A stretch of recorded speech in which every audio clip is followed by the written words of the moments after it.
The 11th grade at Castlemont found Gary breaking stride with his college prep colloquium, invoking a semester elective in Auto 1, Mr. Martin's auto shop class. During his 8th and 9th grades at Frick Junior High, having done the same, completing a semester of mechanical drawing, wood, sheet metal, and forge shop. He didn't expect journeyman expertise from the single semester of vocational shop classes, just an introduction, an understanding of the basic fundamentals, with some hands-on experience. Like all vocational studies, the auto shop course would start with classroom studies before getting the students' hands begrimed with the extract association of the endeavor, but this was expected. It would be 6 weeks before commencing the everyday hands-on aspect of the automotive class, and a disappointment to some.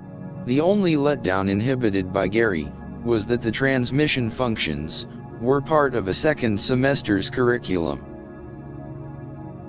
The class instruction started with the principle of the internal combustion engine, then propagating to its exponents, the makeup and function of the electrical system, battery to spark plugs, the fuel system, gas tank to carburetor, the drivetrain, and all concerning parts in between. The teen inhaled a host of enlightened answers to long unanswered questions. It was his first introduction to the stator, rotor, and basis of field generation motors, and unlike some in the class, found everything interesting. Gary was no stranger to laboring on a car. He could readily identify the function of a specific part, but now the mystery of its workings was revealed. His time at working with high school graduate, Ted, at Fletcher's signal station, also enabled him to be party to older teens, their conversations enabling a discernment to the automotive hot rod world.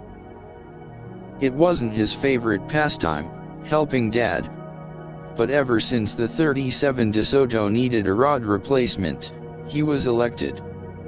Gary experiencing the 22 metal pan screws that fastened the oil pan, having counted them, his dad holding the pan in place so he could get them started. His main objection wasn't the assisting, it was the timing. It was always on a weekend when Dad decided to become a mechanic. Mr. Martin's auto shop retained the same odor as Fletcher's signal station, one of oil and the solvent used for cleaning. The vocational shop requiring work apparel, which each student was required to purchase. With donning of apparel, noticing a silence prevailed, and an atmosphere of professionalism seemed to engulf the group. Gary interpreted, the outerwear garment would symbolize a pronouncement of assertive recognition. With the class finally reaching the addendum to dwell into the mechanics of the engine, and to some of his classmates, there was a disappointment. All the stand-mounted motors were Chrysler products. 6-cylinder flathead engines. Mr. Martin was adamant on the subject of safety, and a rumor circulated. During a previous class, a student failed to torque a rod bearing properly, and the rod exited through the side of the engine block, nearly injuring someone.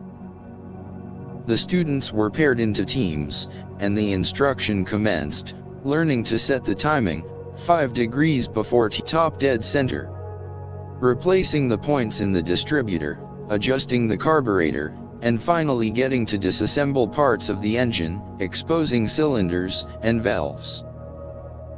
Gary was compulsive in his work, and similar to his past vocational shops, finding the learning experience fulfilling, but recognized that he lacked the patience required of a good skilled mechanic, but felt comfortable as the final grading period approached, with the final exam on the horizon.